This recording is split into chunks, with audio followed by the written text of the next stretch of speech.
My name's Dan Carney. It's my privilege to serve as chairman of this board. This is a meeting of the Board of Trustees, Weatherford College, Thursday, July the 11th, 2024, 12:30 p.m., Community Room, Emerging Technologies Workforce Building, 225 College Park Drive, Weatherford, Texas. Consider and act upon a posted agenda. I do call this meeting to order. Mr. Baker, would you give us an invocation? Be happy to. Thank you. Please bow with me. Lord, thank you for this day. Thank you for the summertime. Thank you for our faculty and staff and our students who are beginning to gear up for a brand new year. Lord, please be with our board as they deliberate and with our college as we prepare for a brand new academic year. In your name we pray. Amen. I'll lead us in the Pledge of Allegiance. Stand, please. I pledge allegiance to the flag of the United States of America and to the republic for which it stands, one nation, under God, indivisible, with liberty and justice for all. Please be seated.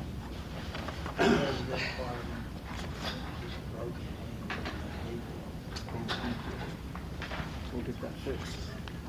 Ms. Worley, do we have anyone signed up to address us today? No, sir. Thank you very much. Item number 3 on the posted agenda is the President's report. Dr. Farmer. Thank you, Mr. Chair.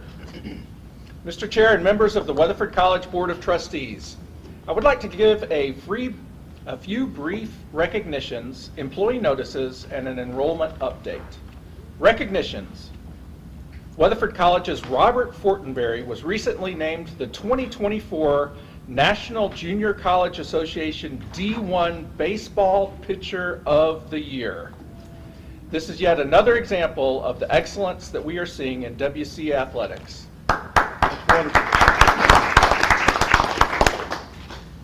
Thanks to our friends at the City of Weatherford, a new crosswalk has been completed on College Park Drive near the residence halls.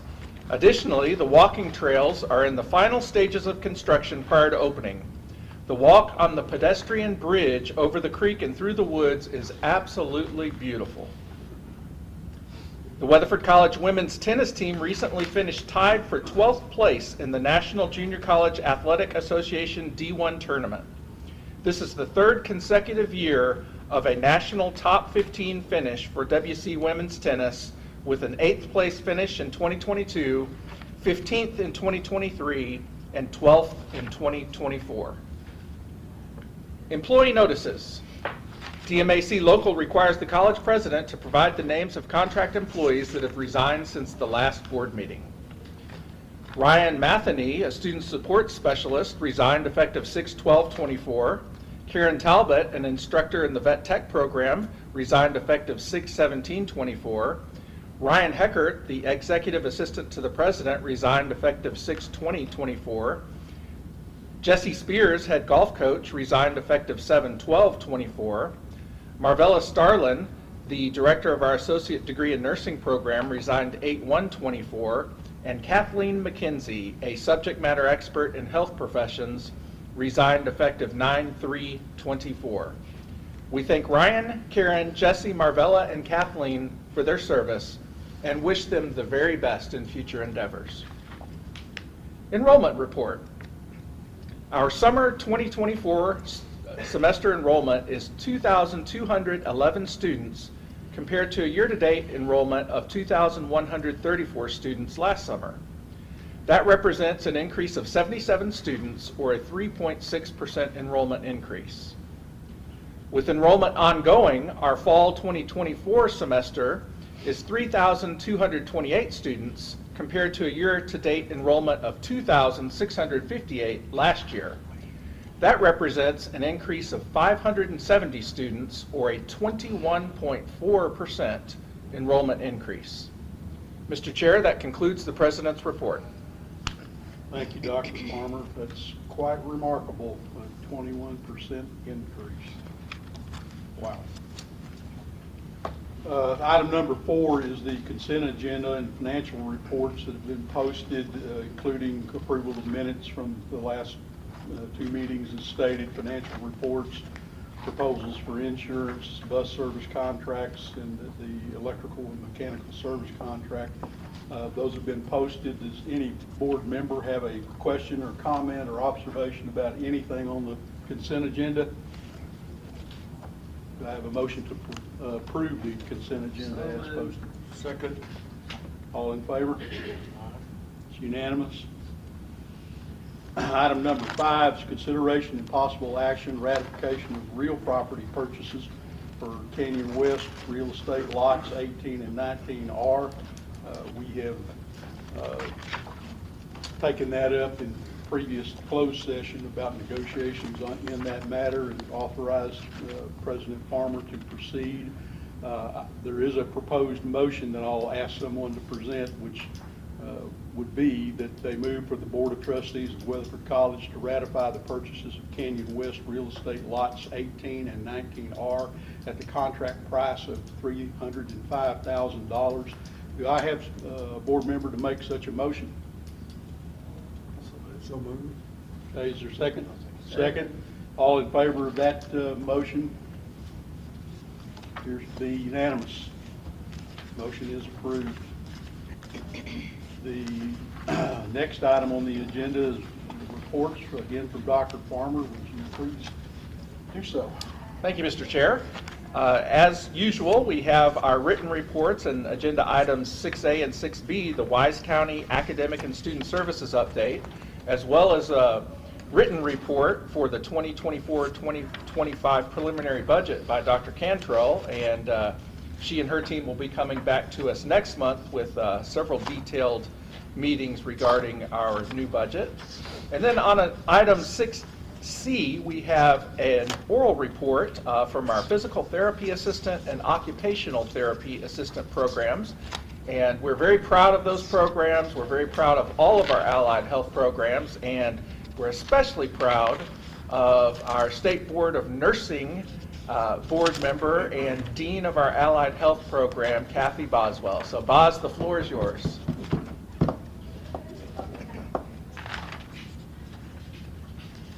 Well, thank you for having me back again. As I've told you many times, I love bragging on our program. So Mike McHugh is actually the program director for the Occupational Therapy Assistant program, but he is swimming with the sharks in Florida, so he could not be here. We just hope he comes back home. All right. You should all have a copy of this, so I won't read it to you, but I just want to kind of highlight a little bit that maybe some of you don't know about the OTA and PTA programs. Those two programs were started with a Title III grant. We were able to hire faculty, buy equipment, and it was started in Mineral Wells. In 2019, Dr. Farmer moved the two programs here, which was a very good move for those two programs to be housed on this campus. And you'll hear some of the reasons for that is some of our sharing of students and sharing of skills. For example, students train each other in their areas of expertise. So both of those programs are nationally accredited too, which is a great accomplishment for both of them. OTA, I'll just kind of summarize, they always exceed the national average in both graduation rates and certificate exam pass rates, which is something we like to benchmark. We want to be better than the national. OTA graduates have 100% pass rate. There's not one that has graduated that's not employed. So it's a great field to get into. Those are both very small programs though, and OTA probably the smallest. We have 21 applicants this fall, which is a large number. We like to take about 20. We have size constraints as far as their equipment is big and it takes up a lot of room, so does PTA. So we have those smaller programs, but they are very good quality programs. Here's just a little bit about the graduation rates. As you can see, our numbers have kind of dwindled off. Well, now they're picking up in 2004. That happens occasionally. Don't know exactly why. It wasn't that the market wasn't ready and rich and hiring. We just didn't get those students. But we are going to have a full class this fall in the OTA program. This is our national pass rates. As you can see, we're above that average. Those pass rates, again, depend on how many students you have in the class. So, and you can see there's a decline, But we are hopeful. We have done some work on the curriculum. We are looking at requirements for admission to try to help these students and strengthen them. We've also met with the Academic Support Center to get some assistance with those students who may need a little leg up in some of their reading or writing skills. You're And also- we do use the Writing Center. You're also dealing with COVID fallout on education. That is correct. So I That is wouldn't- correct. People just didn't want to go into healthcare because of COVID. That's exactly right. Well, the learning curve too has been bad, so. Well, things are looking up. All our programs are full now, so we're doing pretty well. This is your average salary. This is on the low end. I didn't do the high end. I just went ahead and did the introductory end. And so you can see the average. My son is a CODA. He's a certified occupational therapy assistant. And he makes $40 an hour with an associate's degree. So I think he makes more than his sister, who is an OT with a master's. So they do very well. They are very active in the community as far as community service activities and service learning. These are just some of the things. Rocky Hills Farms is like a gardening place where they go and actually teach them how to use gardening as a form of therapy. They also have a community garden there that they assist with. James L. West is a memory care unit. I have a room reserved there for later, so I'm hoping they'll still be there when I get there.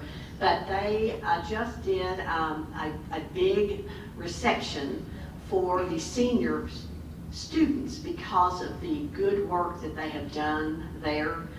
So it's quite an honor for those students to be brought back in and honored because of their good work. Treat Rodeo is the hippotherapy down in Stephenville. The OTA students go down and assist with those students with riding and care of animals. They have a petting zoo, I believe, so they work with those students. Senior Center, they are always doing activities at the Senior Center, engaging seniors. Tarrant County Food Bank, they've worked with that group to package meals and food bank boxes. Skilled nursing facilities, again, they go in and they provide support to them. They do clinicals there, they do activities there. And then the Green Oak School Field Day is a group of students with disabilities of various natures. And they go and help with that field day. So they are very actively engaged, the SOTA organization. And before I turn this over to PTA, I wanted to introduce the star here. This is Stephanie Sellers. She is our clinical coordinator, and she's the lady that gets all these activities set up for those students and takes them to those activities and the service learning opportunities. And Mr. McGee, someday I'll bring him and introduce him to you, but I want to thank Stephanie. We do have one more faculty, Julie Erb. She is a 9-monther, so she is off in, where is she now? St. Louis? St. Louis. She contracts during the summer and does her OT therapy, keeping up her skills so she can bring those back to us. So thank you, and I'm going to turn this over to Mrs. Levine. I want to introduce Cindy Levine. She's a program director for our PTA program, and her able-bodied clinical coordinator, Christy Mills. They do a dynamic job with this program as well. Hi, thank you for letting me come speak about our program. I think we have a really great program, and it's been a tremendous experience. So our graduation rate has been really high. We had some issues in this last year's group. We lost a couple right off the bat the first semester that were not at all related to academics. We think it was part of our admissions. They both withdrew. I think they thought it was going to be pretty hard, and it was not going to be their passion. So we really only lost one to academics of this group. In the past, we've had really good graduation rates. So I think students and faculty do a lot to support the students, and they support themselves. They support each other. Our exam pass rates have actually been, we've almost always exceeded the national average for our scores. 2021, our ultimate rate was 95, 2022, 100%. We dropped down where we were just close to average in 2023, and we don't have all the stats for 2024 yet. That's our goal, is we want to stay above that average and never go below it. Our salaries are going to look really high. I went to the Board of Labor and Statistics, and these were right off the press. So they look at the top 10% of PTAs in Texas, and they're making in the 90s. The average was 75,000, but that's for a PTA with some experience. New graduates drop down a little bit below that. They started about 60, 58 to 60, and then go up from there. We have always 100% job employment rate, and we have just not wanted for jobs in Texas. Some of our community service activities, we participate in Stars and Stripes Therapeutic Writing Center, Grace House Ministries. We have students do service learning in their spring semester, and they did and participated in the Race for Grace. Wichita Fire Department, they went and cooked for cooking for kids. The Humane Society, they went and helped walk animals, and a Granbury Healthy Kids Meals, they were putting meals together for the kids. And then the Awesome Allen Foundation was actually participating with some of the special needs athletes and doing some skills training with some of the athletes. We have really focused a lot of since we moved here in 2019, we've been very involved in interprofessional education activities. The PTA students, the second year students are now training the first year incoming students on mobility and transfers. And then in exchange in the end of the year, the nursing students, along with respiratory students, we've set up a lab and they teach the PTA students skills needed for ICU. So we're really working together with other programs. We've also joined fields with University of North Texas Health Science Center in Fort Worth, and we do team building activities with the doctoral PT students.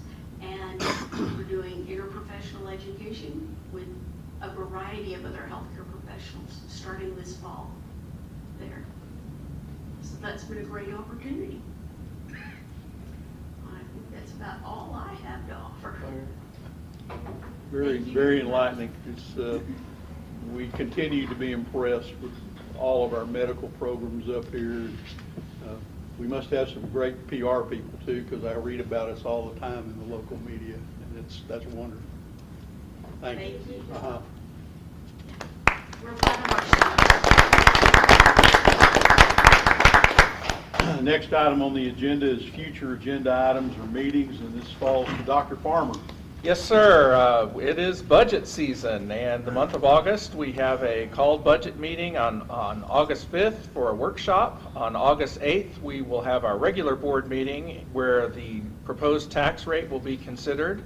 And then on August 22nd, we'll have a called meeting and a public tax hearing to adopt the 2024-2025 budget and the ad valorem tax rate. Thank you, Dr. Farmer. Item number 8, announcements. Mr. Baker. Yes, sir, Mr. Chair. We have our continuation of our summer stage series through the Fine Arts Department. There's a children's play this weekend, Robin Hood, that'll be Saturday and Sunday.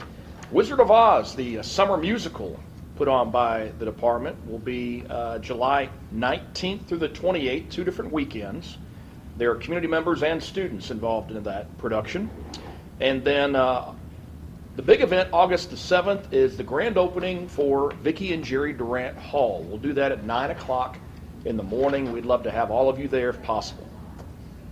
Thank you, sir. Hey, Brent, do you know when the dorm move-in date will be? There's about 3 different dates that are moving, depending on the students' activities. So we can get those to you if you'd like. Absolutely. Helping kids move in. That'd be great. We'd love to have you. Yep. Very much looking forward to that event. Yes, sir. It's going to be something special, I think. We're now down to item number 9, closed session regarding real estate, real property matters and personnel matters involving public officers and employees. We will now go into closed session for those points.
Okay, the board is back in session. It's now 1:47 PM, still on July the 11th, 2024. We finished our closed session deliberations. We're down to item number 10 on the posted agenda, consideration and possible action on real property. There are no action items to be taken on that item number 10. Item number 11, consideration and possible action, appointment, employment, evaluation, reassignment, duties, discipline, or dismissal of a public officer or employee. There's no action items on that. We do need to go back and revisit on an announcement, and I'll take the blame for this. Something that should have been done and I didn't do, and I'm going to call upon President Farmer to make a few comments about our prior president or chairman of this board and former board member, Mac Smith, my good friend. Thank you, Mr. Chair.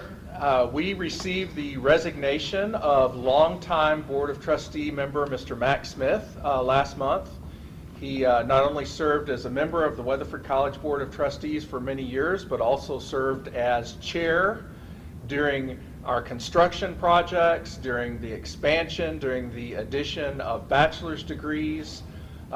He was very supportive of the prolific increases in faculty and staff salaries.